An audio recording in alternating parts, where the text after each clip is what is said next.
Կներեք Տիկին Բաղդասարյան, հարգելի լրագրողներ, ձեր ձայնը լսվում է, 1000 ներողություն եմ խնդրում։ Խնդրեմ Տիկին Բաղդասարյան։ Սիրելի հայրենակիցներ, այս թեմայով այս ամբիոնից խոսում եմ առաջին եւ վերջին անգամ։ Չէի մտածի, որ երբևէ կմոտենամ ու կբարձրաձայնեմ այն ամենը, ինչի մասին պետք էր լռել։ Չեմ խոսել այդ մասին 6 տարի, հիմա էլ հուզմունքը երևի թե առաջին անգամից դժվար է զսպել։ Բայց երբ որ ընդդիմության ներկայացուցիչները դավադրաբար ասեմ, չիմացության պատճառով ասեմ, բայց երբ որ հետևողական ժխտում են, թե ինչ է արվել գերիների ու պահվող անձանց վերադարձի մասին, երբեմն լռելը շատ դժվար է։ Մտադիր էի նախորդող նիստերից տիկին Սյուզաննային մոտենալ, ընկերաբար խորհուրդ տալ, ասել ինչը ոնց պետք է անել, բայց այսօր այդ էմոցիաները գերակշռեցին։ Լիահույս եմ, որ գործընկերը դեռ բավարար տեղեկատվություն չունի այդ ոլորտում, եթե սխալ եմ կներեք, բայց առնվազն տիկին Գալստյանը տեղյակ է, թե ինչ է արվել, կամ ինչպես է արվել։ Եվ դուք համարձակվում եք ասել, որ ներկայիս իշխանությունը գերիների վերադարձի համար ոչինչ չի արել։ Տիկին Սյուզաննա, ասում եք, ինչ եք տեսել նախորդ գումարման ազգային ժողովում։ Գործընթացները սկսվել են 2020 թվականից։ Պատերազմի օրերին, դրան հաջորդող ընթացքում, երբ որ խորհրդարանական իմ գործընկերները բոլորը անխտիր, որոնք տարբեր բարեկամական խմբերում էին, բոլորին անխտիր օրական նամակներ, ելույթներ, ամեն ինչ արել է, բայց հերթով փորձեմ տեղավորվել եւ ասել։ Գործընթացը սկսվել է այն ժամանակ, երբ ձեր տներում դուք հանգիստ նստած էիք։ Ափսոս պարոն Մխիթարյանը գնաց, հարցրեք, ինչ կա Շիրակի մարզում եւ Գյումրիում։ Լսած կլինեք Խծաբերդի կամ Հին Թաղերի դեպքերի մասին։ Դեպքերից երևի ժամեր անց ես եւ մեր ֆրակցիայի մեկ այլ գործընկեր, որը հիմա այլ քաղաքական հայացքներ ունի, բայց ճշմարտությունը պետք է ասել, մեկնել ենք Ղարաբաղ, եղել ենք հարազատների հետ, այնտեղ օրեր շարունակ։ Գործընթացը եղել է ծանր, շատ ցավոտ։ Այդ մասին երբեք այս ամբիոնը չի օգտագործվել, երբեք չեն խոսել, որովհետև այդ մասին բարձրաձայն չեն խոսում, այդ մասին կիսաձայն չեն խոսում, այդ մասին լռում են ու գործ են անում։ Ու այդ առաքելությունը ստանձնել է իշխանություն ու կառավարող թիմը ամենօրյա ռեժիմով։ Ես աշխատանքի բերումով վերջին 3 տարիներում բոլոր միջազգային հանդիպումներում տեսել եմ, թե այդ հարցը ինչպիսին է եղել հայրենի իշխանությունների օրակարգում։ Շատ բան չեմ կարող ասել։ Այդ թվում շատ երկկողմ հանդիպումներում։ Չգիտես ինչի այդ քաղաքական ամնեզիան ձեռագիր է դարձել։ Կհիշեք 2023 թվական դեկտեմբերի 7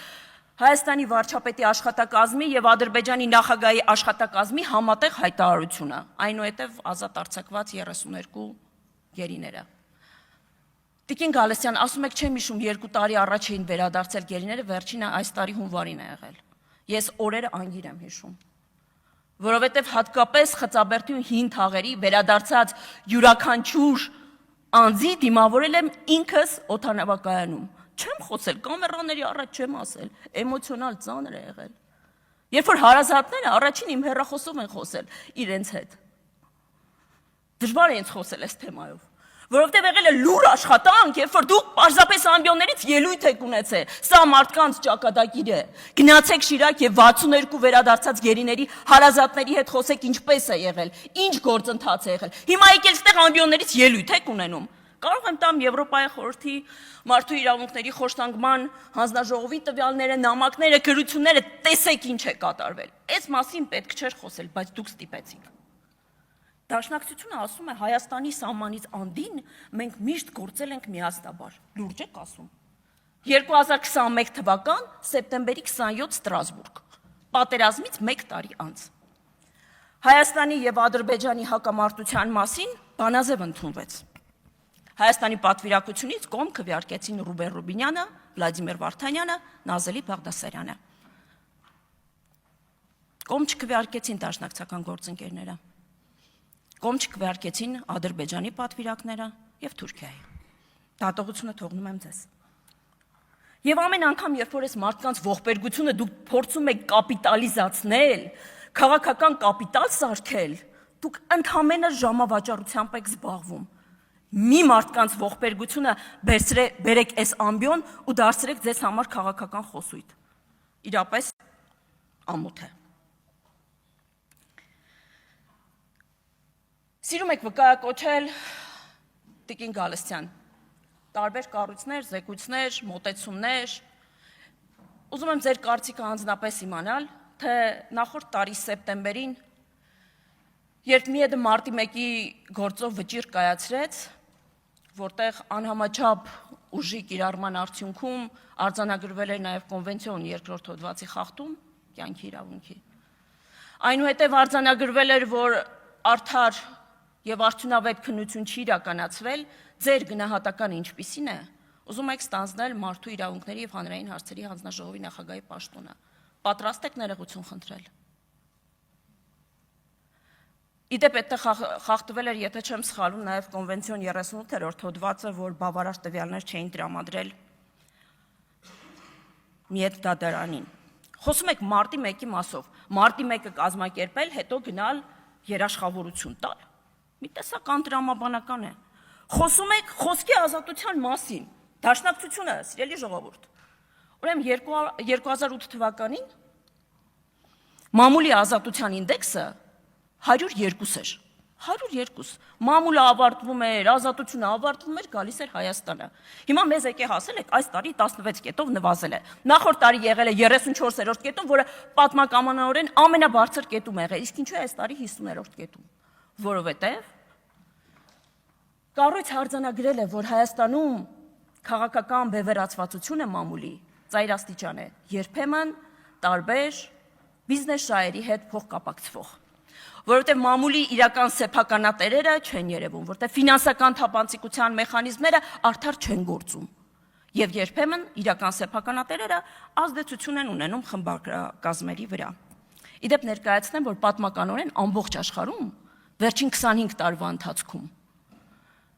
ամենանվազ շեմում է մամուլի ազատությունը ամբողջ աշխարհում։ Եվ հիմա դուք եկել եք ինչ եք ասում։ Դրա մեջ ձեր մեղքի բաժինը չկա։ Ինչու, որովհետև իհարկե ամբողջ աշխարհում կան հիբրիդային սպառնալիքներ։ Իսկ հիբրիդային սպառնալիքների արբանյակները նստած են այստեղ եւ այստեղ։ Մարդիկ, ովքեր ամեկ+ են եթերազրկե, եկե խոսում են մամուլի ազատությունից։ Շնորհակալություն։ Հարգելի գործընկերներ, պարոն Քոչարյան, որ ամեն ելույթ ունենալուց գանք ասենք ազգային ժողովի հարգելի նախագահի տեղակալներ եւ Վարդևանյանին նայելով ասենք նախագահի տեղակալը զբաղեցնող անց, նորմալ է։ Չենք ընտրել այս մարդկանց։ Ասենք ասեք էդ ինչ դե էժան բաներ է, այդ ինչ էժան վիճակներ է։ Աթոռը զբաղեցնող անց։ Ես էլ ձեզ կարամ ասեմ, падգամավորի աթոռը զբաղեցնող անց։ Դա նորմալ է։ Պարոն Քոչարյան, մի ընդհատեք։ Այսինքն ես ձեր համաձայնությունը ստացա, շնորհակալություն։ Մինչև ելույթից անցնելը կարճ անդրադարձ կատարեմ։ Սփյուռքի մասին է խոսվում, ողջ Հայաստան դաշինքը կարծես Սփյուռքի այսպես մասին խոսելու համար եկած լինի, հա հասկանալի է։ Նախ Սփյուռքը դաշնակցականները չեն։ Մի նույնականացրեք Սփյուռքը դաշնակցականների հետ եւ դաշնակցականացրեք։ Բավական է։ Ես հասկանում եմ, որ դուք ֆինանսավորվում եք եւ սնվում եք Սփյուռքից, դա հասկանալի է եւ պիտի ամեն անգամ գաք այստեղից ձեր գործընկերներին, ընկերներին ասեք այդ մասին։ Հասկանում ենք, բայց մի արեք։ Գիտենք, բոլորս գիտենք, բայց Սփյուռքը միայն դաշնակցականները չեն եւ ունենք մենք էլի բավականին հին եւ հարգարժան կուսակցություններ, որոնք շարունակում են գործել Սփյուռքում նաեւ իշա Հայաստանի Հանրապետության՝ ի տարբերություն ձեզ։ Կամ անընդհատ խոսում են Տիկին Գալստյան պատերազմից։ Երբ ասում եք չկա խաղաղություն, եթե գերիները չեն վերադարձել։ Այդ ձեր քարացած մտածելակերպը, դուք կարդացել եք ընդհանրապես երկրորդ համաշխարհային պատերազմից հետո գերիները երբ են վերադարձել երկրներ։ 10 տարի է տևել։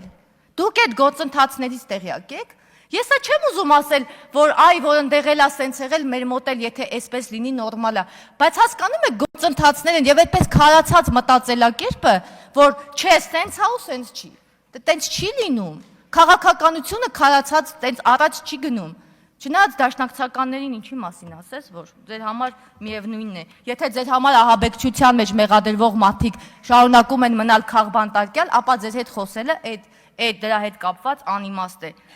Եթե ձեր տրամաբանությանը նայենք, օրինակ, եթե Նաիրի Հունանյանին հոկտեմբերի 23-ին ձերբակալեին, նա կդառնար քաղբանտարկյալ։ Եվ այս դաշնակցական ողջ սփյուռքախառը ոտի կկանգնեի, կասեիք, մեր ընկերը, որի հետ ճանապարհ ենք անցել, ասում են Վազգեն Սարգսյանին սպանելու է։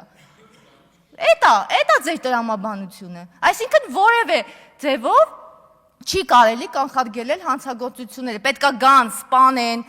տրաքացնեն, պայթացնեն, վառեն, հետո ասեք, վայ, դե գիտեք, դե տենց, չգիտեմ։ Հույս ունեի, որ ձեր ելույթը Տիկին Գալստյան էականորեն կտարբերվի ձեր բոլոր նախորդ ելույթներից, սակայն ինձ մոտ այնպիսի տպավորություն էր, որ ես 5 տարվա ձեր ելույթների ամփոփումը լսեցի եւ մարդու իրավունքների պաշտպանության հանձնաժողովի հետ գրեթե կապ չտեսա։ Ես իհարկե նաեւ զարմացա, որ ձեզ են առաջադրել, իհարկե դուք շատ պատվելի դաշնակցական տիկին եք, սակայն այստեղ ձեր տեխնացությունը այդքան էլ իմ կարծիքով հարմար չի։ Ես չգիտեմ մենք ինչ որոշում կընդունենք, բայց ես իմ անձնական կարծիքը պիտի ասեմ։ Դուք այստեղ շարունակում եք մնալ հենց այս ձեր ամբողջ խոսակցության արդյունքում որպես դաշնակցության կուսակցության հայաստանյան բաստիոն։ Դուք էդ եք։ Ու անհարմարություն եմ զգում, գիտեք, երբ պատկերացնում եմ, որ Գերեզմանի վրա զենքով կուսակցական երթում տված, արդեն նոր իմացա, 36 տարվա դաշնակցական տիկինը, ով նաև համաձայն է Իշխան Սաղաթելյանի այն մտքի հետ, որ մանդատները ձեր զենքերն են, դառնալու է այս հանձնաժողովի նախագահի տեխնացուն, կամ եթե ընտրվի։ Ու գիտեք, ձեր այդ քարացած մտածելակերպով մի տեսակ դիսկոմֆորտ եմ զգում, որովհետև 2026 թվականն է, սակայն դուք դեռ ռուսական ցար այդ Նիկոլայ II-ի ժամանակներում եք դեգերում, չեք աճել, ձեր կուսակցության գաղափարախոսությունը մնացել է այնտեղ։ Տիկին Գալստյան, դուք երբեք չեք աչքի ընկել հանդուրժողականությամբ, չափավոր մտքով եւ խոսքով, եւ դա հիմա փաստում է մի մեջբերմամբ, ձայնագրությունը չեմ դնի, բայց կկարդամ ձեր խոսքերը։ 4 տարի առաջ ինչ որ քննարկման ժամանակ Գեգամ Մանուկյանն էլ ձեր հետ ա եղել։ Ասում եք. Այն հասարակական, քաղաքացիական, այսպես ասած սեկտորը, որը իբրև թե Հայաստանում մարդու իրավունքներով էր զբաղվում, որը իբրև թե շահագրգիռ էր մեր պետականության ուժեղացմամբ եւ այլն, հետագայում համոզվեցինք, որ նրանց ճշշող մեծամասնությունը վարձկաններ են։ Տիկին Գալստյան, դուք այսօր ասացիք, որ պատրաստ եք աշխատել քաղաքասարակության հետ։ Դուք պատրաստ եք աշխատել վարձկանների հետ։ Դուք այդ մարդկանց համարում եք վարձկաններ մինչ այսօր։ Դուք գիտեք, որ քաղաքացիական հասարակությունը դրամաշնորհի միջոցով է իր աշխատանքը ծավալում եւ այդ մարդկանց դուք անվանել եք վարձկաններ։ Ես չեմ հասկանում, դուք ինչպես պիտի այդ մարդկանց հետ գնաք եւ աշխատեք։ Այսինքն, ով դրսից է սնվում ձեր խոսքերով, Հայաստանում գործունեություն ծավալելու իրավունք չունի։ Բա այն մարդիկ, որ եկան ընտրություն արեցին, գնացին դրսում ապրելով նորմալ էր, այդ մարդիկ են դրսից սնվում։ Ինչ իրավունք ունեն Հայաստանի Հանրապետության ներքին գործերին խառնվելու։ Դրան էլ կարձագանքեք։ Կամ ինձ համար շատ անհարմար է, երբ մարդու իրավունքների պաշտպանության մշտական հանձնաժողովի նախագահը ցնծություն է ապրում եւ այլ երկրի դրոշ է նայում։ Դուք երբևիցե Սփյուռքից եք խոսում, Թուրքիայում ապրող մեր հայրենակիցներին հացրել եք, իրենք ինչ են զգում ամեն անգամ, իրենք այնտեղ են ապրում, ձեզ հետաքրքրել է այդ մարդկանց կարծիքը, ես լսել եմ այդ մարդկանց կարծիքը, շատ շատերի, դուք զգայուն պիտի լինեք նաև բոլորի նկատմամբ, ես չեմ զգացել դա և չեմ էլ կարծում, որ կզգամ, դուք ձեր ամեն երկրորդ ելույթի 50%-ով հակասում եք ապագայում շրջանառվելիք խտրականության արգելքի վերաբերյալ օրենքի նախագծին։ Դուք խտրական վերաբերմունք ունեք Տիկին Գալստյան, նույնիսկ այն падգամավորների նկատմամբ, ովքեր իրենց խղճով ու համոզմունքներով չեն համապատասխանում ձեր անձնական չափորոշիչներին։ Ձեր յուրաքանչյուր ելույթ Տիկին Գալստյան այս ամբիոնից եւ ձեր շատերի, բայց ձեզ եմ անդրադառնում, դուք եք տեխնացուն։ Խախտում է Սահմանադրության 28-րդ եւ 29-րդ հոդվածները։ Անընդհատ դուք եք Վարդևանյանին հղում տալիս, հիմա էլ ես տամ։ Կարող եք ասել թող բացատրի, որոնք են այդ հոդվածները։ Սիրում եք քննադատել, հաշվի չառնելով, որ ըստ 29-րդ հոդվածի մենք կարող ենք ունենալ այլ աշխարհայացք եւ քաղաքական կամ այլ հայացքներ։ Դուք եւ ձեր գործընկերները որպես վերջին ճշմարտություն ամեն անգամ այս ամբիոնից այսօր էլ Գեղամը, Մանուկյան, դուք, մնացածը գալիս մեզ պարտադրում եք ձեր կարծրացած կարծիքները մեր պատմության, մեր ինքնության, սփյուռքի, ներկայի, անցյալի վերաբերյալ։ Ապագային չեմ անդրադառնում, որովհետև ապագայի հետ դուք ընդհանրապես կապ չունեք։ Եթե վերադառնաք ապագային եւ սկսեք խոսել ապագայից, ապա դա կլինի վերադարձ իր շրջանից յուր։ Տիկին Գալստյան, իմ կարծիքով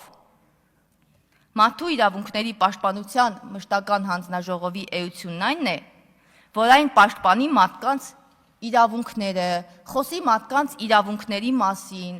խոսի տարբեր աշխարհայացք ունեցող մարդկանց մասին եւ այդ ամենի մասին խոսի համաչափության եւ հավասարության սկզբունքով։ Դուք այստեղ անընդհատ պաշտպանեցիք Քրիստինե Վարդանյանին, ով հարձակվել էր իր խմբով Սոնա Ղազարյանի վրա, որ գնացել էին մտել էին Անահիտ Ավանեսյանի սենյակ, հիշում եք, ոչ մեկը չարեցիք, չքննադատեցիք։ Դուք պաշտպանում եք Գալստանյանին, դուք պաշտպանում եք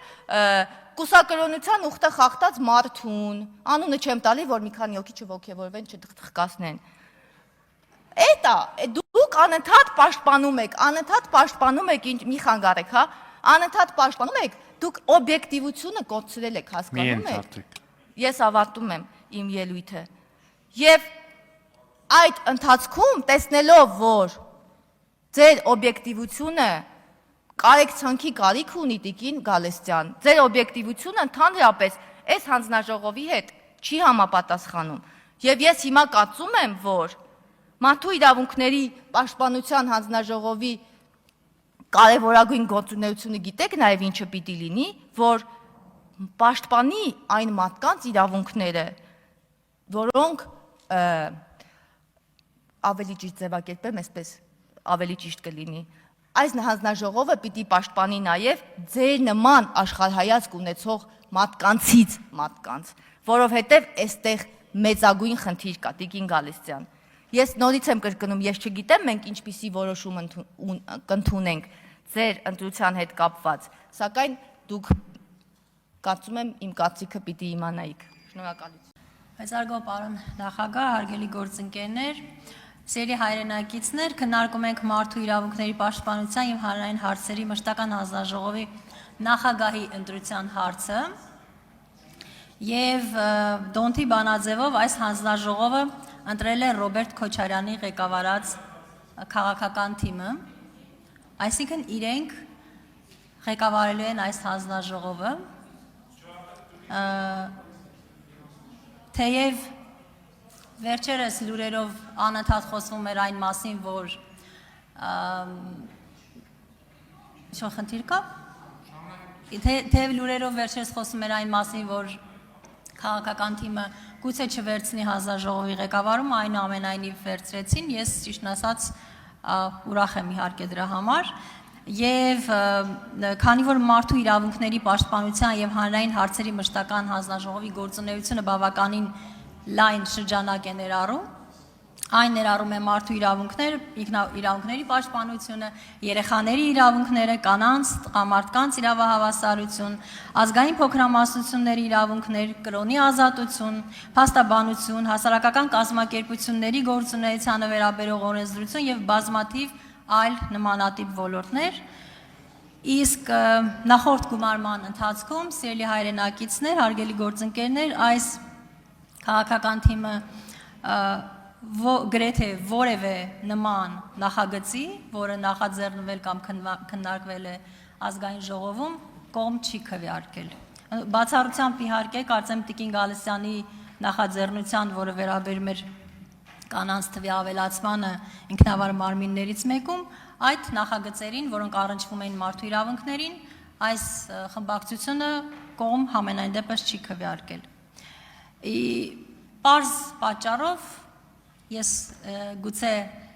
տարօրինակ թվա, բայց այն պատճառով, որ մարդու իրավունքները այս խմբակցության համար կոնկրետ մարդկանց իրավունքներն են։ Դրանք իրենց իրավունքներն են, իրենց գործընկերների, իրենց թիմակիցների եւ հատկապես այն թիմակիցների, ում որ իրավապահ մարմինը օրինակ կասի աչքիդ վերևը ունք կա։ Եվ այս պայմանով նրանք հայտնվում են իրավունքների ոտնահարման, այդպես դառնում են սուբյեկտ եւ իհարկե բոլոր քաղաքացիները իրավունքների պաշտպանության բոլոր քաղաքացիների իրավունքների պաշտպանությամբ մենք պիտի զբաղվենք, այդ թվում քաղաքական, բայց հարգելի գործընկերներ, գիտեք արդյոք որ քաղաքական իրավունքներից բացի կան ելի այլ իրավունքներ եւ քաղաքական գործիչներից բացի կան օրինակ այս երկրում հաշմանդամություն ունեցող անձինք, տալեցներ, հաստատությունում ապրող երեխաներ, բռնության ենթարկված կանայք եւ այլն եւ այլն, այսինքն այն խմբերը, որոնք չունեն, այսպես ասած, հարուստի իրավաբան, որոնք չունեն այն հնարավորությունները, ինչ դուք ունեք, ձեր ընկերները, գործընկերները, եւ որոնք ամենաշատը ունեն մեր եւ ձեր կարիքը։ Այս քաղաքացիների մասին է նաեւ մարդու իրավունքների պաշտպանությունը։ Ես ուզում եմ նշել, որ այս քաղաքական ուժը իհարկե նախորդ գումարման ընթացքում ոչ միայն կողմ չի քվեարկել, այլ նաև ակտիվորեն քննադատել այդ նախաձեռնությունները։ Մենք խոսեցինք ընտանեկան բռնության մասին օրենքից, Տիկին Գալստյան դեմ եք քվեարկել, բոլոր խմբակցություններն են դեմ քվեարկել, բացի մեկ անձից, նշեցիմ գործընկերը, բայց բացի դա դուք նաև ակտիվորեն ապատեղեկատվության այսպես ասեմ, տարածմանն եք նպաստել ինչու, որովհետև նաև ձեր հարցազրույցներում մինչև գումարումը եւ ձեր համակիրների շրջանում տարածում են այդ ապատեղեկատվությունը, որը վերաբերում է թե կանանց հանդեպ բռնության կանխարգելման կոնվենցիային, շատ վախենալու անունով Ստամբուլյան կոնվենցիային, որը վերաբերում է Լազարոտի կոնվենցիային եւ այլն։ Դուք անձամբ այդ մասով խնդիրներ եք տեսել։ Ես մեղմ եմ ասում խնդիրներ եք տեսել։ Երբ ազգային ժողովը վավերացնում էր այդ կոնվենցիան, երբ ազգային ժողովը քննարկում էր նախագծեր, որոնք համապատասխանում էին այդ կոնվենցիային, որոնք վերաբերում էին երեխաների հանդեպ սեռական բռնության կանխարգելմանը, կանանց նկատմամբ բռնության կանխարգելմանը եւ այլն։ Եվ պարոն Մինասյանը, Արծվիկ Մինասյանը նախորդ գումարման ժամանակ նաեւ հիմնավորեց, ասելով, որ եկեղեցին դեմ է նախագծին, ել չեմ անդրադառնում իհարկե պնդումներին, որ եկեղեցին էր անում, որովհետև դրանք պարզապես չէին համապատասխանում իրականությանը, եւ այդ հիմնավորմամբ նշեց, որ մենք դեմ ենք քվեարկում նախագծին։ Արդյոք միջամտում է եկեղեցին պետության գործերին, քաղաքականությանը, չէ, մենք այս մասին չենք լսել։ Իհարկե եկեղեցին իրավունք ունի հայտնելու կարծիքներ, ինչպես Վատիկանն է անում, Տիկին Վարդանյանը նշեց։ Բայց արդյոք եկեղեցու կարծիքը մենք պիտի դարձնենք քաղաքական թեմա եւ այդ միջոցով մենք կայացնենք մեր քաղաքական որոշումները։ Ես ուզում եմ ասել, որ Տիկին Գալստյան, ձեր տեխնացությունն ենք քննարկում, մենք տարբեր առանձին քննարկումներում ես համոզված եմ, որ դուք այո կողմ եք կանանց օրակարգին, ես հավատում եմ, որ դուք աջակցում եք նրանց հզորացմանը, նրանց առաջընթացին, ներառմանը, բայց երբ խոսքը գալիս է, խոսքը արդեն հասնում է գործին, այստեղ ցավոք քաղաքական որոշումները այլ բան են ցույց տալիս։ Այստեղ ցավոք քաղաքական թիմը ես կուզեի հավատալ, որ պարզապես խեղդում է կանացի սոլիդարությունը, այսինքն այն սոլիդարությունը, որը կա ձեր մեջ, եւ իմ քննադատությունը սա ձեզ չի ուղված, այլ թիմին է ուղված։ Եվ այս իմաստով ես ցավում եմ, որ շատ հաճախ այո այդ քաղաքական որոշումները առաջնային են դառնում, քան կանանց իրավունքները, երեխաների իրավունքները, ավելի քիչ հնարավորություններ ունեցող անձանց իրավունքները։ Միջազգային կազմակերպությունների զեկույցներից մեջ բերումներ արեցիք եւ դրանցից որևէ մեկում չնշեցիք, որ խոսքը գնում է քաղ բանտարկյալների մասին։ Որևէ կազմակերպություն նման պնդում չի արել, բայց համաձայն եմ, որ թե կազմակերպությունների ուրեմն նշած զեկույցներում եւ թե ընդհանրապես մեր առօրյայում հանդիպած բազմաթիվ խնդիրների մենք պիտի անդրադառնանք, թե դատական համակարգին, թե կալանքներին, չգիտեմ, տարբեր խնդիրների, ուրեմն անազատության մեջ պահվող անձանց եւ այլն, բայց այս խնդիրների մասին մենք ինքներս բարձրաձայնում ենք եւ մենք ինքներս մտահոգված ենք նաև այս ամբիոնից բազմաթիվ անգամներ խոսել ու քննարկել ենք, այս ուղղությամբ այո մենք պիտի շարունակենք մեր աշխատանքը, որովհետև այս զեկույցները առաջինը կարդացողը մենք ենք եւ առաջնային ուրեմն դրանց լուծումները գտնողը եւս մենք ենք։ Շատ էստեղ խոսվեց նաև ատելության խոսքի մասին, սոլիդարության մասին, օրինակի մասին, դուք նշեցիք, որ մեր քաղաքական ուժն է դիրիժորը եւ ինքը պիտի օրինակ հանդիսանա։ Այստեղ համաձայն եմ ձեզ հետ եւ ուզում եմ նշել, որ համենայն դեպս իմ հիշելով մենք միակ քաղաքական ուժն ենք, որը իր խոսքի մեջ հնչած բաց թողումների համար գուցե սխալների համար ներողություն է խնդրել, քննադատություն է հնչեցրել իր գործընկերների նկատմամբ եւ որևէ նման ուրեմն քայլ վարքագիծ մենք ամենայն դեպս նախորդ գումարման ընթացքում չենք տեսել։ Այս իմաստով ես ուզում եմ հիշեցնել, որ ներողություն է հնչեցվել նաև վարչապետի մակարդակով։ Ես սա ընդհանրապես ասում եմ հիշեցնելու, որ սա է օրինակը պատասխանատվության եւ սկզբունքայնության։ Հետևաբար այս մասին մեզ հիշեցնելու կարիք չկա, մենք ինքներս դրա համար օրինակ ենք ծառայում։ Գերիների մասին իմ գործընկերները հիշեցրեցին, ես շատ մանրամասն չգիտեի, որ դուք լավ տեղյակ եք գործընթացին, ափսոսում եմ, որ այդ ինֆորմացիայով հանդերձ այնուամենայնիվ դուք համապատասխան գնահատական չեք տալիս գործողություններին, բայց ընտրվելու պարագայում ես հանձնաժողովի նախագահի պաշտոնում ես հույս ունեմ, որ դուք նաև կկիսեք այդ պատասխանատվությունը եւ կաջակցեք Հայաստանի Հանրապետության կառավարությանը այդ գործողություններում։ Եվ ամփոփելով սիրելի հայրենակիցներ, ես ուզում եմ նշել, որ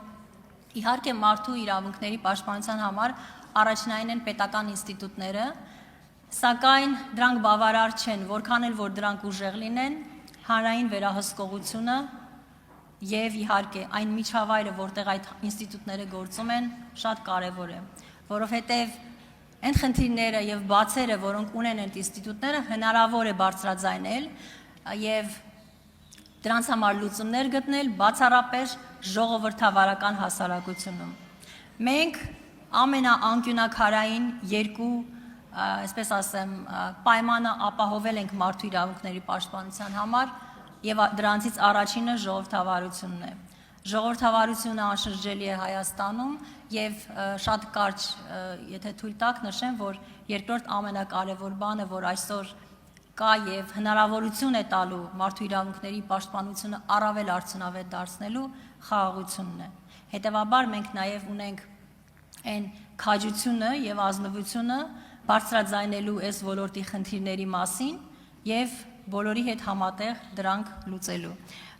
Եվ ամփոփելով պարզապես ասեմ, որ Տիկին Գալստյան քաղաքացիական պայմանագիրը այս պահին չունի որոշում ձեր եւ ընդհանրապես որևէ այլ հանձնաժողովի նախագահի ընտրության հարցում, մենք այդ հարցերը կքննարկենք եւ լրացուցիչ դրա մասին տեղյակ կպահենք։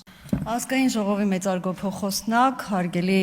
ներողություն, մեծարգո նախագահ, հարգելի փոխոսնակներ, սիրելի գործընկերներ, եկավ պահը խոսելու առողջապահության մասին եւ նախ սկզբից բոլորիդ ուզում եմ մաղթել քաջ առողջություն եւ ուզում եմ նաեւ ասել, որ առողջապահությունը զարգացող եւ ուժեղ պետություն ունենալու կարեւորագույն բաղադրիչներից է եւ դրա բանաձևը հետեւյալն է. որակյալ եւ հասանելի առողջապահություն, առողջ հասարակություն, ինչն էլ նշանակում է աշխատող, ստեղծող, արարող, հարկեր վճարող քաղաքացի, որն էլ բնականաբար իր հերթին ենթադրում է զարգացող տնտեսություն, զարգացող պետություն։ Որակյալ եւ հասանելի առողջապահություն, առողջ հասարակություն, առողջ երիտասարդություն, հզոր բանակ։ Որակյալ եւ հասանելի առողջապահություն, հիվանդացության եւ հաշմանդամության ցածր մակարդակ, նվազ սոցիալական բեռ պետության համար։ Նախ եւ առաջ ուզում եմ շնորհակալություն հայտնել քաղաքացիական պայմանագիր կուսակցությանը իմ թեկնածությունը առաջադրելու համար եւ հաշվի առնելով այն հանգամանքը, որ ես Հայաստանի Հանրապետության պետական կառավարումը ստանձնելուց ի վեր մինչ օրս, դա 2018 թվականին էր, հանդիսանում եմ առողջապահության հարցերի մշտական հանձնաժողովի անդամ, ինձ իրավունք կվերապահեմ կամ կցանկանամ խոսել առողջապահության մասին, թե ինչպիսին էր այն, երբ որ մենք կառավարումը ստանձնեցինք եւ ինչ արդյունքների ենք հասել այս ընթացքում։ 2018 թվականին մենք ունեինք անհամաչափ զարգացող առողջապահական համակարգ, մարզային ցածր հասանելիությամբ, սարքավորումներով ցածր հագեցվածությամբ եւ մասնագիտական ոչ բավարար մակարդակով, քանի որ մասնագիտական հիմնական ներուժը կենտրոնացած էր մայրաքաղաք Երևանում։ 90-ականներին իրականացվեց առողջապահական համակարգի ապակենտրոնացում, ինչը այդ ժամանակների համար գուցե ճիշտ որոշում էր, սակայն ժամանակը ցույց տվեց, որ մարզպետարանները բավարար ներուժ եւ ֆինանսական միջոցներ չեն ունեցել արդյունավետ կառավարման եւ նորագույն սարքավորումներով հագեցվածություն ապահովելու համար։ Ըստ առողջապահության համաշխարհային կազմակերպության եւ համաշխարհային բանկի տվյալների սա ամենակարևորն է, խնդրում եմ ուշադրություն դարձնել, Հայաստանի Հանրապետությունում առողջապահության վրա կատարվող ընթացիկ ծախսերի ավելի քան 80%-ը քաղաքացիները վճարել են սեփական գրպանից, եւ սա ընտանիքի համար եղել է հիմնականում աղետալի ծախսեր։ Մարդիկ առողջության հետ կապված խնդիրները լուծելու համար նույնիսկ երբեմն ստիպված են եղել իրենց անշարժ գույքը վաճառել եւ կարծում եմ, որ բոլորս էլ այդ մասին շատ լավ գիտենք։ Ցավալիորեն պիտի նշեմ, որ իր 80% սեփական գրպանից կատարվող ծախսերի ցուցանիշով Հայաստանը գտնվում էր աշխարհի ամենաբարձր ցուցանիշ ունեցող երկրների 5-րդ հորիզոնականում, զիջելով միայն Աֆղանստանին, Բանգլադեշին, Թուրքմենստանին եւ Մյանմարին։ Այս գլոբալ խնդիրները լուծելու համար մենք իրականացրել ենք այս ընթացքում մի շարք բարեփոխումներ։ Մարզային ԲԿ-ները անցան առողջապահության նախարարության ենթակայության տակ, ինչի արդյունքում բարձրացավ կառավարման արդյունավետությունը, պետության կողմից ահռելի ներդրումներ արվեցին, իրականացվեցին եւ շարունակում են իրականացվել նորագույն սարքավորումներով հագեցվածությունը, ինչի արդյունքում էլ բարձրացել է մարզերում բժշկական ծառայությունների հասանելիությունը։ 2021-25 թվականների ընթացքում պետությունը կառուցել կամ վերանորոգել է 21 առողջապահական հիմնարկ, բազմաթիվ ԲԿ-ներ արդեն անցնում են միջազգային ստանդարտավորման գործընթացներով, խոսքս ISO, JCI ստանդարտների մասին է։ Մեր երկրում նաև արկա էր վառ արտահայտված եւ տարեց-տարի խորացող բաշխվածություն բավականին վատ էին բաշխված մեր մասնագետները առողջապահության։ Առողջապահության բնագավառի մարդկային ներուժի ոլորտում արկա բարենպաստ իրավիճակը կանխելու, ավագ եւ միջին բուժաշխատողների պահանջարկը պլանավորելու, ինչպես նաեւ առողջապահական ծառայությունների անընդհատությունը, շարունակականությունը, ծառայությունների հասանելիությունն ապահովելու համար մենք կատարել ենք մի շարք օրենսդրական փոփոխություններ։ Իդեպ սա այն հարցի պատասխանն է, որը քիչ առաջ դուք տալիս էիք կենսագրությունը ներկայացնող իմ գործընկերոջը, ընթացքում ես մի շարք նախագծերի մասին նաև ձեզ կասեմ։ Ինչ արվեց այս ընթացքում, ուրեմն մենք ներդրեցինք մարդկային ներուժի պլանավորման հստակ մեխանիզմներ, որպեսզի մարզային ԲԿ-ները ապահովեն անհրաժեշտ մասնագետներով։ Մասնագետների ժամանակավոր գործուղման համակարգը ներդրվեց։ Ապա մենք հանձնաժողովով նախաձեռնեցինք մի նախագիծ, որի համաձայն պետության միջոցներով բժշկական կրթություն ստացողների հետ առողջապահության նախարարությունը կնքում է համապատասխան պայմանագիր եւ հետագայում ուսումն ավարտելուց հետո այդ մասնագետներին ուղղորդում է այն ԲԿ աշխատելու, որտեղ որ տվյալ մասնագետի կարիքը կա։ Սա իմ ամենասիրելի նախագծերից մեկն է, որի հեղինակը ես եմ։ Ներառականությունն ապահովելու համար օրենսդրությամբ կարգավորեցինք բժշկական ասոցիացիաների գործունեությունը եւ առողջապահության նախարարության հետ համագործակցության շրջանակները,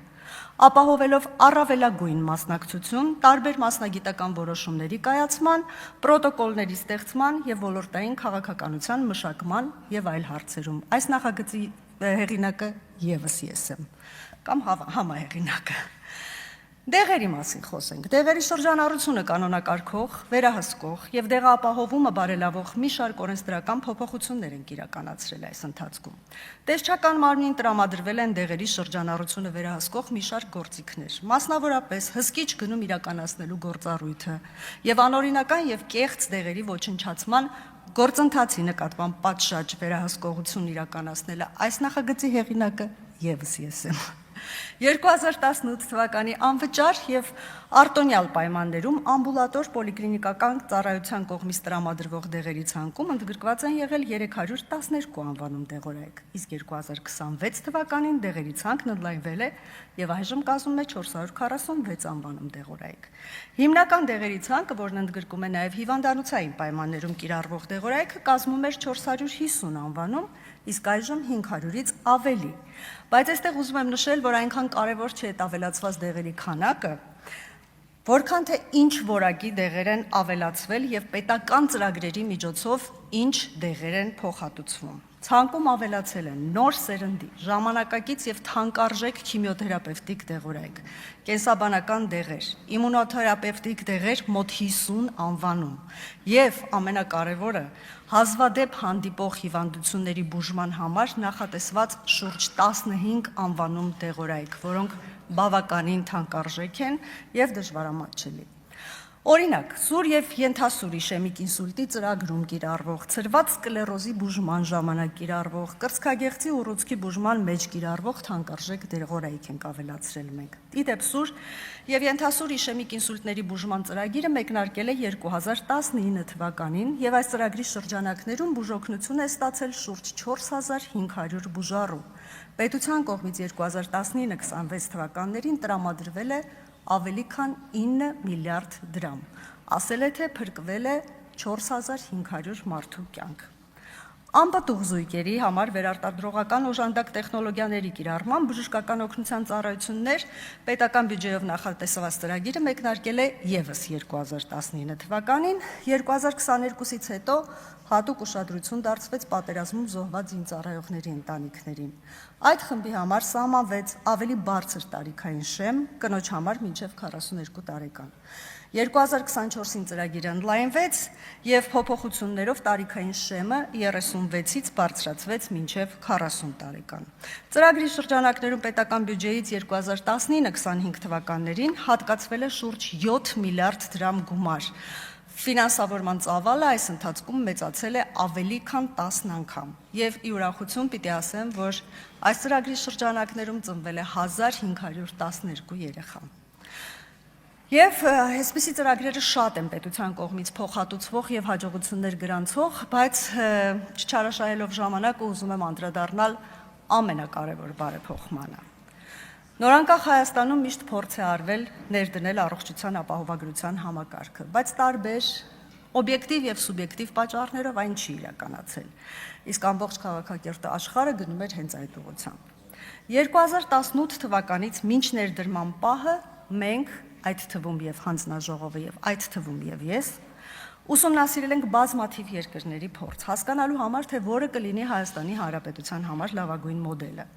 Իրականացրել ենք բազմաթիվ վերլուծություններ, օրենսդրական դաշտը համապատասխանեցրել ենք ապահովագրության ներդրմանը, կապիտալ ահռելի ծախսեր ենք արել, սարքավորումներով հագեցրել ենք բոլոր կազմակերպությունները եւ 2026 թվականի հունվարից այն արդեն իրականություն է եւ այս ժամանակահատվածում 100 հազարավոր քաղաքացիներ արդեն իսկ օգտվել են այնպիսի ծառայություններից, որոնցից չէին կարող օգտվել ապահովագրության համակարգի բացակայության պայմաններում։ Մենք հաստատակամ ենք շարունակելու ներդրման process-ը, անընդհատ լավարկելու ապահովագրության համակարգը, այն երկարատև process է, օրինակի համար կարող եմ ասել, որ Հարավային Կորեայում առողջության ապահովագրության համակարգի ամբողջական ներդրումը տևել է շուրջ 12 տարի։ Մեր նպատակն է հասնել առողջապահական ծառայությունների համընդհանուր հասանելիության, միատեսակ ծառայություններից օգտվելու հնարավորության անկախ անձի սոցիալական կարգավիճակից եւ ընտանիքների կողմից բուժօգնության վրա կատարվող ծախսերի հնարավոր նվազեցմանը։ Ինչպես նշեցի ելույթի սկզբում, սեփական գրպանից ծախսերը կազմել են մեր երկրում 80%, ավելի քան 80%, մինչդեռ համաշխարհային միջին ցուցանիշը 17.3% է։ Ապահովագրական համակարգի ներդրումից հետո վիճակագրական տվյալներ այս պահին ես ձեռքի տակ չունեմ, բայց վստահ եմ, որ էականորեն բարելավվել է եւ մենք արդեն աստիճանաբար մոտենում ենք կամ ձգտում ենք եւ առաջիկայում կմոտենանք համաշխարհային միջին ցուցանիշին։ Հարգելի գործընկերներ, առողջապահության հարցերի մշտական անձնաժողովի անդամ եմ եղել ԱԺ 7-րդ եւ 8-րդ գումարման ամբողջ ժամանակահատվածում։ Ակտիվ մասնակցել եմ հանձնաժողովի բոլոր աշխատանքներին, 7-րդ գումարման ընթացքում հանձնաժողովը քննարկել եւ ամբողջությամբ ընդունել է 91 օրենքների նախագիծ, որից 9 իմ հեղինակությամբ։ 8-րդ գումարման ազգային ժողովի ընթացքում հանձնաժողովը քննարկել է 86 օրենսդրական նախագիծ, որից 19 իմ հեղինակությամբ։ Նաև այս ընթացքում չմոռանամ ասել, որ Մարդու իրավունքների մշտական հանձնաժողովի եւ Եվրոպական խորհրդի հետ սերտ համագործակցության արդյունքում, փոխայցելությունների բազմաթիվ մասնագիտական քննարկումների արդյունքում մենք նաև վավերացրեցինք կենսաբանության եւ բժշկության Մարդու իրավունքների եւ կենսաբժշկության մասին կոնվենցիան, որը հայտնի է Օվիեդոյի կոնվենցիա անվամամբ, եւ այն ոլորտում միակ միջազգային կոնվենցիան է։ Եվ այս իմաստով էլի օրենսդրական դաշտը համապատասխանեցրեցինք միջազգային չափանիշներին, իհարկե դեռ բազմաթիվ անելիքներ կա, եւ ես ընտրվելու դեպքում իհարկե հուսով եմ, որ մենք միասին կհամագործակցենք, միասին վեր կհանենք այն բոլոր խնդիրները, որոնք համակարգում կան, հատկապես ապահովագրության համակարգում իհարկե խնդիրներ կան, առաջացող կամ բացահայտվող խնդիրները մենք հնդածս լուծում ենք, եւ այս դեպքում շատ կարեւոր է կոմունիկացիան ժողովրդի հետ եւ նաեւ վստահ եմ, որ դուք էլ ունեք այդ բոլոր բողոքները, որոնք կարող եք հավաքագրել, մենք բոլորս միասին վերլուծենք այդ բողոքները, գտնենք լուծումներ եւ իհարկե նաեւ համագործակցենք։ Թերևս այսքանը չչարաշահեմ ձեր համբերությունը։ Շնորհակալություն ազգային ժողովի հարգարժան փոխխոսնակ, հարգելի գործընկերներ, քննարկում ենք առողջապահության հարցերի մշտական հանձնաժողովի նախագահի տեխնացության հարցը եւ Տիկին Բադալյան, ուզում եմ ողջունել ձեր տեխնացությունը եւ վստահություն հայտնել, որ տվյալ պաշտոնում դուք ձեր լիազորությունների շրջանակներում լավագույնս կիրացնեք ուրեմն ձեր գործառույթները իշա Հայաստանի Հանրապետության եւ Հայաստանի Հանրապետության մեր քաղաքացիների։ Հարգելի գործընկերներ, առողջապահությունը կարծում եմ այն ոլորտներից է, որում օբյեկտիվորեն կարելի է արձանագրել, որ կառավարությունը իսկապես հաջողել է եւ սրա մասին են խոսում նախընտրական քարոզարշավի ընթացքում մեր բազմաթիվ քաղաքացիների հետ մեր շփումները, ովքեր հազարներով ուղղակի մեզ շնորհակալություն էին հայտնում տվյալ ոլորտում իրականացած բարեփոխումների համար եւ մասնավորապես համընդհանուր առողջապահության ուրեմն ապահովագրության մասին խոսելով, որը իդեպ ինչպես Տիկին Բադալյանը նշեց, ենթարկվելու է հնդածած փոփոխությունների, այդ թվում այս պահին քննարկվում է աշխատավարձի շեմը մինչև 200,000 այդ թվում ստացող մեր քաղաքացիների ներառելու այս ցանկի մեջ, նաև ուզում եմ տեղեկացնել, որ այն 50 առողջապահական հիմնարկների կառուցման ծրագիրը, որը նախատեսված էր կառավարության հնգամյա գործողությունների ծրագրով, այս տարվա վերջ իրականություն է դառնալու, ըստ այդմ այդ խոստումը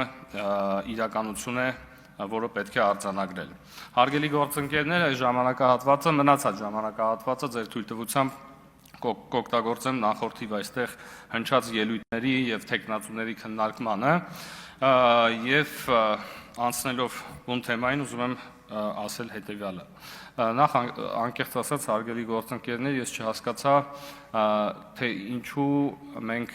քննարկեցինք Տիկին Լիլիթ Գալստյանի թեկնածությունը առհասարակ, իսկ ինչով էր պայմանավորված այս փոփոխությունը։ Իհարկե իմ գործընկեր Տիկին Վարդանյանը հարց ուղղեց Գեգամ Մանուկյանին,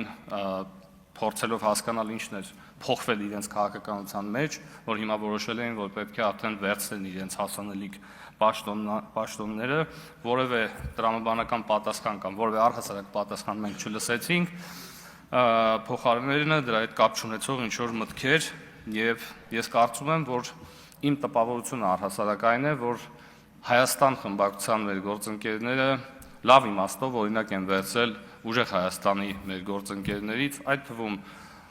ներկա լինելով դահլիճում, չնայած ինչքան էլ զավեշտալի այս բանին նրանք դատարկ են թողել իրենց աթոռները, բայց կարծում եմ սա լավ դրսևորում է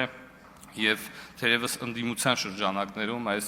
առողջ մրցակցությունը գոնե նման դրսևորումների է բերում, այդ թվում հանձնաժողովի նախագահի պաշտոնները ստանձնելու տեսքով։ բայց մի դրվագ, որը թերևս մեր հանրության կամ մեր գործընկերների ուշադրությունից վրիպեց, եւ սա ուղղակի խայտառակություն է, ես ուզում եմ հիշեցնել հարգելի գործընկերներ, որ մեր ուրեմն պատգամավորներից Թագուհի Ղազարյանի հարցինի պատասխան, որը վերաբերվում էր Մանվել Գրիգորյանի հետ կապված այդ զազրելի դրվագին, Տիկին Ղազարյանը հարցնում է, ասում է, իսկ դուք ո՞նց եք վերաբերվում ընդհանրապես պարոն Մանուկյանի արձագանքին այդ հարցի վերաբերյալ, ով գալի պատմում է, թե ում վզից այդ բանը ժնջիլը կապած էր, թե ինչ վատ մարդ է եղել, էլ խապեպա, էլ խարդախ, էլ ինչ, ինչին ի պատասխան Տիկին Լիլիթ Գալստյանը բառացի ասում է հետևյալը, ասում է, ուրեմն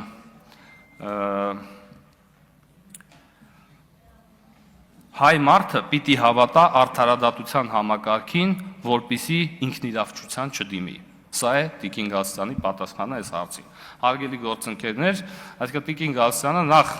խոսքը գնում է մի տեսանյութի մասին, որը հրապարակվել է կամ որը տեղի ունեցել 2000 թվականին, այսինքն Ռոբերտ Քոչարյանի կառավարման տարիներին։ Հիմա Տիկին Գալստյանը նախ արձանագրում է, որ դատաիրավական համակարգի կամ արդարադատության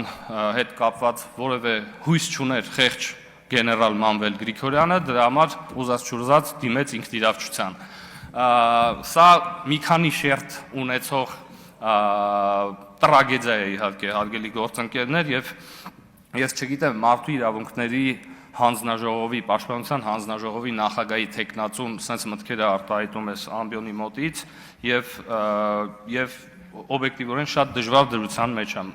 դնում մեզ բոլորիս կարծում եմ հետագայում իր ընտրության հետ կապված եւ Տիկին Մարիաննա Ղարամանյանի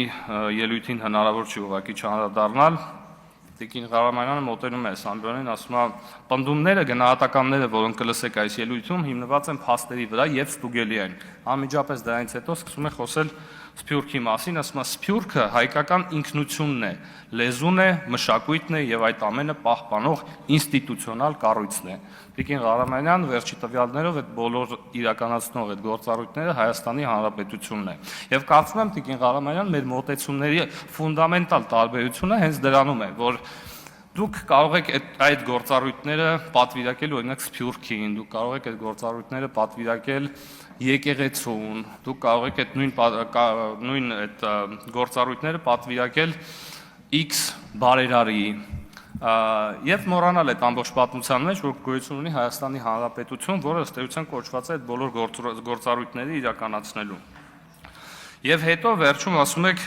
որքան էլ փնտրեք դիմելով պարոն Եղոյանին, ասում եք այդ համարը չեք գտնի։ Նախ պարոն Եղոյանը չէր ուզում գտնել այդ համարը, ինքը արձանագրում էր, որ համար չունի, հետո ինքը խնդիր չունի դրա հետ։ Բայց ես ոնց հասկանում եմ, դուք խնդիր ունեք, դուք ուզում եք, որպեսզի մենք այդ գոյություն չունեցող համարը գտնենք եւ հարց է առաջանում ինչու։ Օրինակ, պատահին համար, որ Սփյուռքից գան ստեղ քվյարկեն ու շարից փորձանքից հեռու փախնեն, ու մենք չգտնենք իրանց, որովհետեւ տեղ այդ համարները չգտնենք։ Դուք ասում եք, հա, դա ասում եք հետեւյալ կոնտեքստում, ասում եք ձեր պատկերացումն է, որ Սփյուռքը պետք է կառավարվի մեկ կենտրոնից, իսկ ձեր պատկերացումն է, որ Հայաստանի Հանրապետությունը պետք է Սփյուռքից կառավարվի, կամ եկեղեցու կողմից, կամ ձեր պատկերացումը երևի դա է։ Եվ շարունակելով Տիկին Ղարամյանը ոչ ավելի ոչ պակաս ասում է, որ այսօր Հայաստանում մարդու իրավունքների ճգնաժամ է։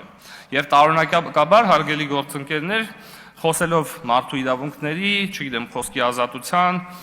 զինված ուժերում, խաղաղ պայմաններում զոհերի մասին, Տիկին Ղարամանյանը ընտրում է 2010-ից 17 եւ 18-ից 25 թվականները, սա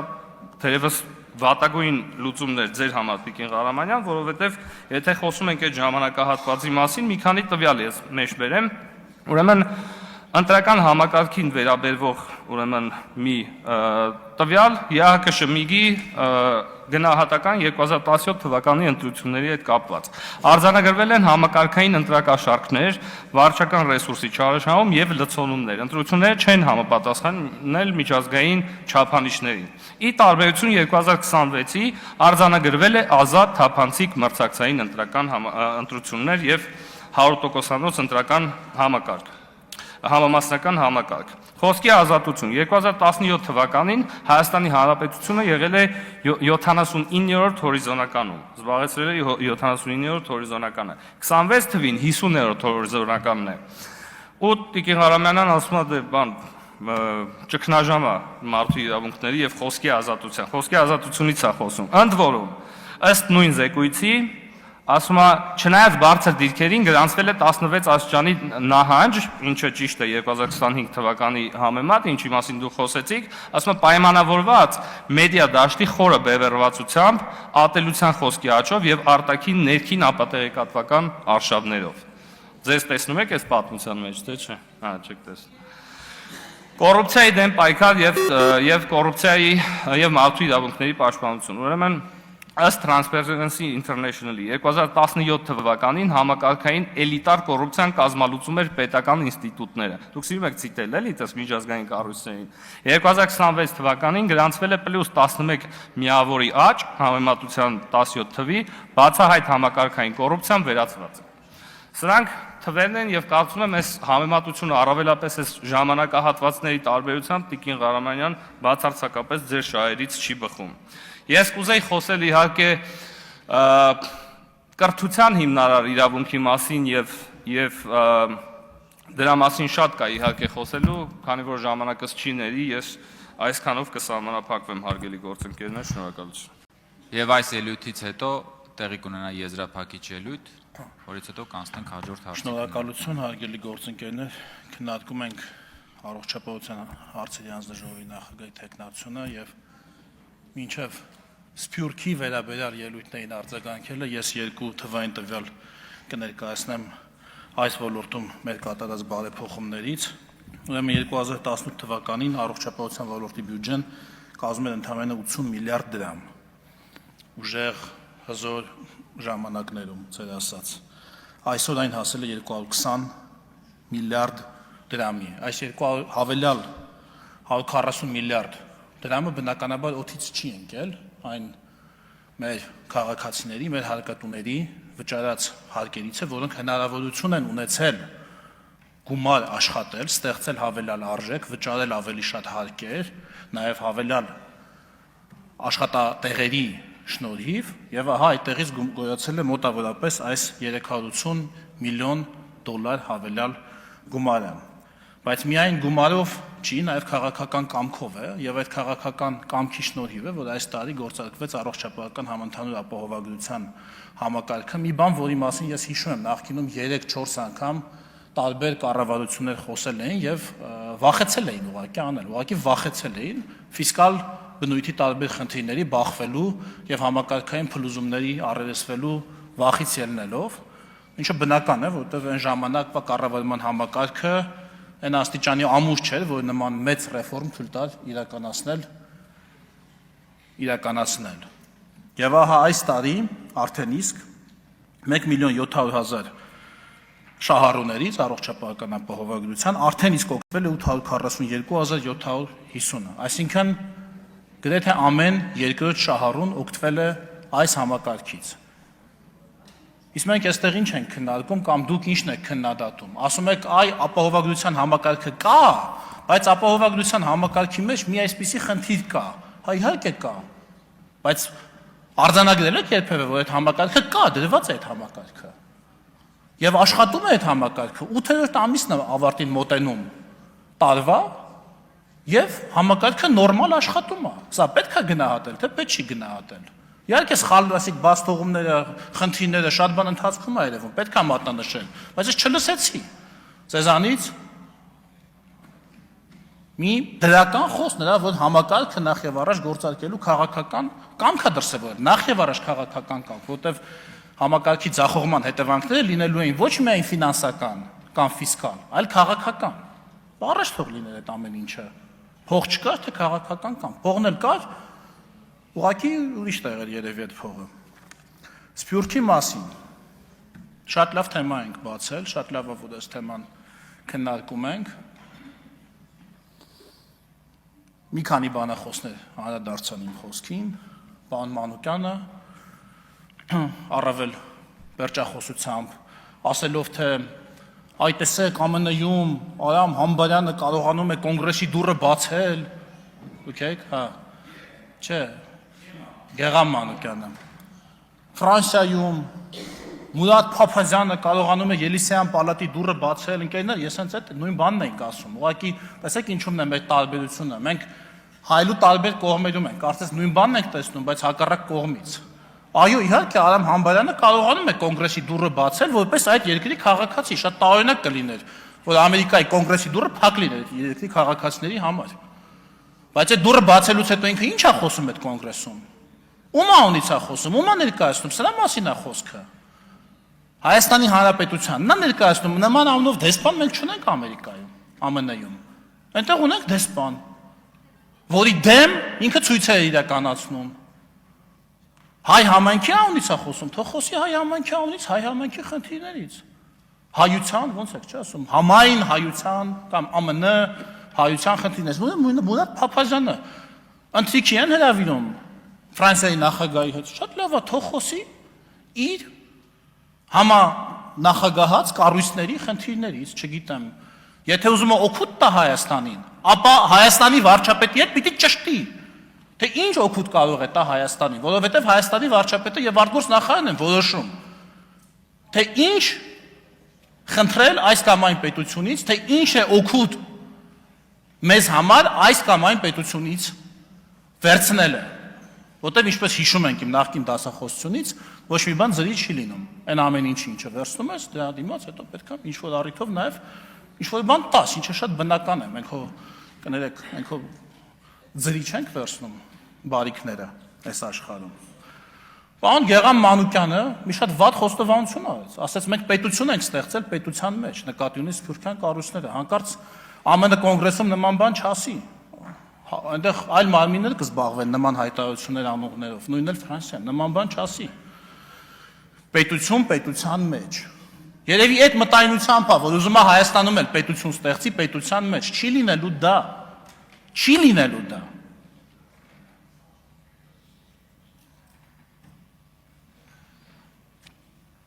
Ինձ ուղղակի ապշեցնում է, գիտեք ինչ է, որ այստեղից ես ինչ խոսում եմ, ասում են հենց մեկ տեսնենք Էրդողանը ինչ ասել այդ առիթով։ Ասենք որ Էրդողանը ասեց առավոտյան անոթի չի կարելի էսպրեսո խմել։ Պիտի մենք վերանայենք, ասենք, մեր էսպրեսո խմելու սովորույթը կամ սկսենք կամ թարգենք, որ Էրդողանը ասեց ծխելը վնասակար է առողջության, բրի սկսենք ծխել իրային ադու, ինչ կապ ունի Էրդողանը ինչ ասել ընդհանրապես։ Դուք աշխարհի մասին, դուք աշխարհին նայում եք թուրքական լինզայով, թուրքական ոսպնյակով եք դուք նայում աշխարհին։ Այսինքն ինչ ցույց տվեց թուրքական ոսպնյակը, դրա հակառակը պետք է անեք։ Սրանում է մեր տարբերությունը, որ դուք ցանկանում եք հայկական ինքնությունը կառուցել հակաթուրքականության վրա։ Էսա ամենամեծ մեր խնդրեմը, հասկանում եք, Տիկին Վարդանյան։ Այսինքն հայկականությունը սահմանել հակաթուրքականությամբ։ Ասել այ Էրդողանը ինչ ասեց, այ դրա ճիշտ հակառակը, ինչքան ավելի ճիշտ հակառակը որ անես, այ դու կլինես հայրենասեր հայ։ Այսինքն եթե ես Մուրադ Փափազյանի մասին վատ բան եմ ասում, եւ Էրդողանն էլ է Մուրադ Փափազյանի մասին վատ բան ասում, ուրեմն մենք նույն շահերն ունենք։ Ոչ, ես ուրիշ շահի ես այլ շահի տեսանկյունից եմ իր մասին վատ բան ասում։ Նա ինչ շահի տեսանկյունից հա նրա մասին վատ բան ասում։ Ինչ չի ուզում, թե նա ինչի համար է ասում։ Ես գիտեմ ես ինչի համար եմ ասում։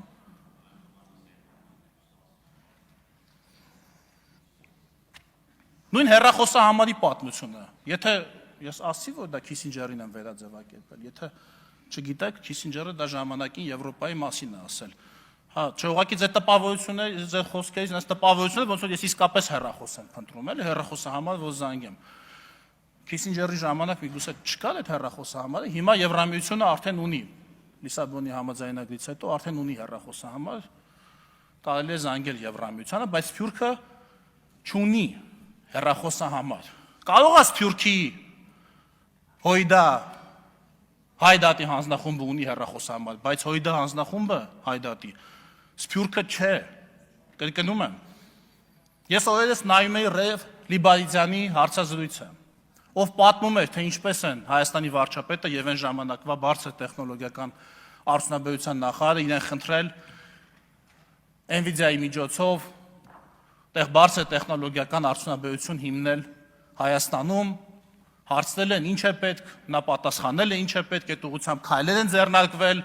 հետո COVID է եղել, հետո պատերազմ, բայց այդ միջոցառումները ձեռնարկվել են եւ մեր սփյուռքահայ շատ լավ բարեկամ Ռև Լիբարիձյանը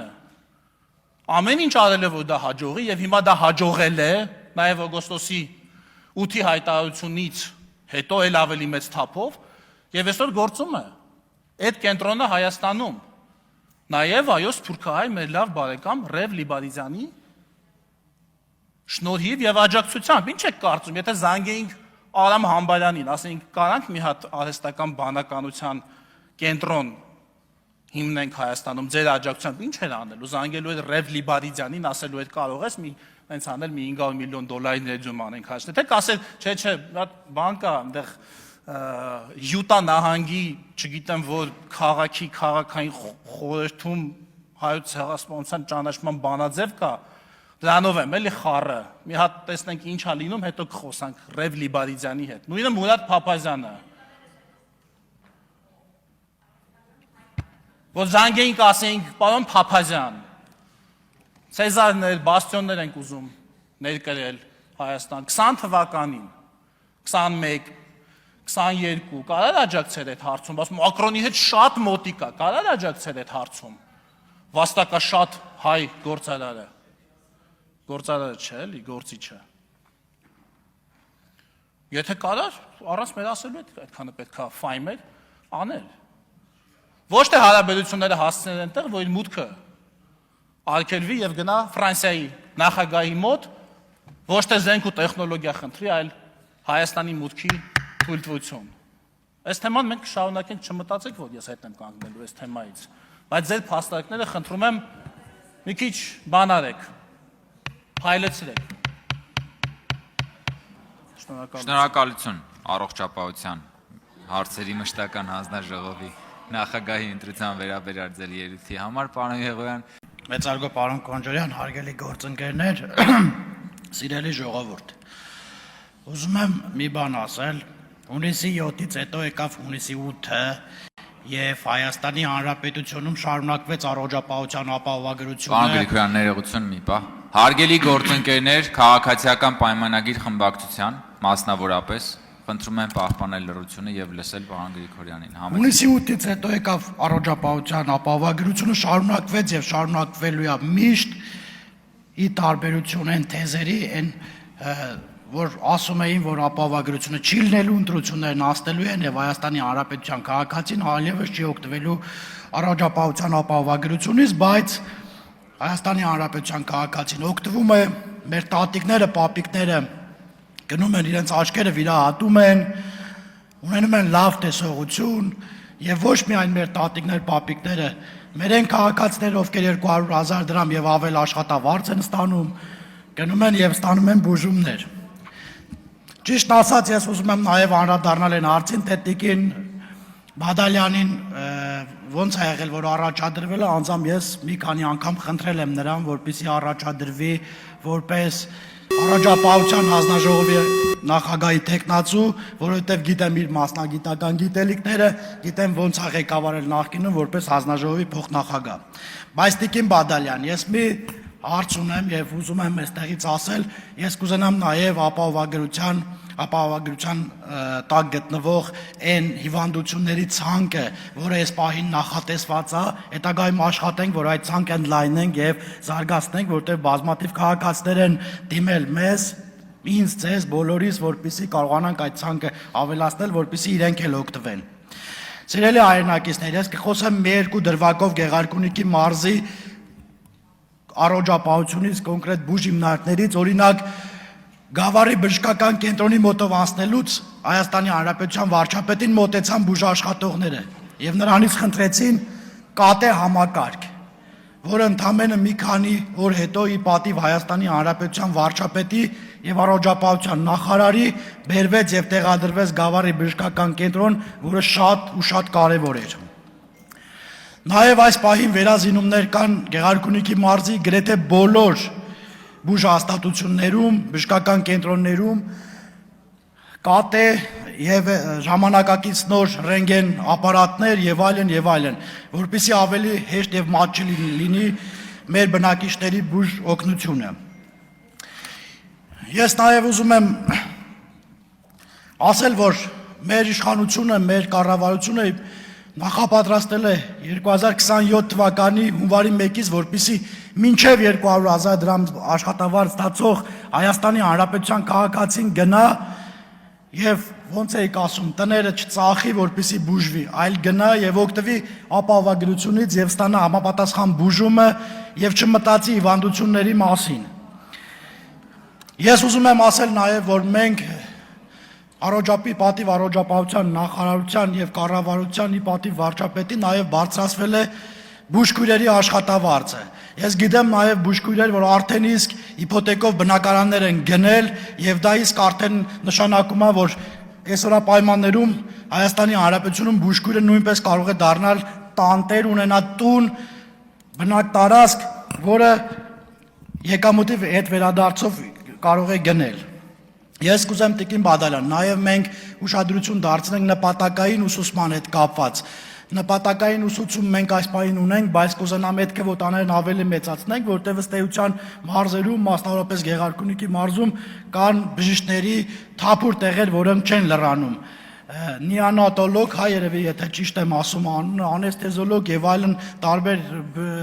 բժշկական այդ հաստիկներ կան, որոնք չեն համալրվում։ Իմ կարծիքով այս նպատակային ուսուցումը, որովհետեւ ուսանողը հետ կվերադառնա եւ կաշխատի տվյալ բժշկական կենտրոնում, որտեղից որ գնացել է նպատակային ուսուցման, արդեն իսկ կունենանք մասնագիտությունները, կունենանք բժիշկները, որպեսզի որոցե խնդիր չունենան։ Ես կուզենամ նաեւ այս նպատակային ուսուցման հետ կապված մի այլ խնդիր բարձրաձայնել, ինձ են դիմել մի շարք ուսանողներ բժշկական համալսարանից, ասում են, որ իրենք գնում են արձինատուրա, այնտեղ իրենց ստաժ որպես այդպեսին համարվում է, բայց իրենք չեն վճարվում։ Եթե հնարավոր լինի նաև որոշակի գումարով իրենց վճարեն, գնում են աշխատանքային ստաժը գնում է, բայց իրենք չեն վճարվում։ Ամեն դեպքում խնդրում էին այսրան էլ ուշադրություն դարձնենք։ Սիրելի հայրենակիցներ, մենք Մարտունի բժշկական կենտրոնը կառուցեցինք, վերազինեցինք, կար խնդիրները բացահայտվեց, չգիտեմ, եւ այդ խնդիրները վերացվեց, բայց եւ ուզում եմ ասել հիմա էլ նաեւ Մարտունի բժշկական կենտրոնում նոր մասնաշենք է կառուցվում Ծիգի ծրագրի շրջանակներում եւ այդ մասնաշենքում էլ եւս կունենանք վերազինումներ։ Մենք նախատեսում ենք ըստ փուլերի գնումա Վարդենիսի բժշկական կենտրոնը, որը պետքա 0-ից վերանորոգենք, վերակառուցենք։ Մենք Գավառի բժշկական կենտրոնը ըստ էության դարձել է անճանաչելի Եվ ես արգելի ընդդիմություն ձեզ էլ կխնդրեմ մի օր այցելեք Գեղարքունիքի մարզի բժշկական կենտրոններ եւ տեսեք եւ վերազինումը եւ աշխատողների 100 պատշաճի աշխատողների քանակը եւ ըստ էության իրենց վճարված աշխատավարձը եւ մասնագետները, որոնք նաեւ մեզ այցելում են Երևանից եւ ուզում եմ իրենց հետ շնորհակալություն հայտնել, որ գալիս են եւ մեր մարզում կատարում են վիրահատություններ։ Ես ուզում եմ նաեւ մի բանի մասին էլ Տիկին Բադալյան խոսել։ Տեսեք, այստեղից հնչեց այդ Չարուրակ Ուռուսկի եւ այդ ծախսերը, որը չի փակում մի քանի, չգիտեմ, Տիկին Արեգնազներ Մանուկյան, այո, այդ քիմիոթերապիայի ծախսերը չի փակում, բայց ես գրեթե վստահ եմ, որ մենք այդ հարցն ենք լուծելու եւ ես ձեզանից շնորհակալ եմ մի գործ։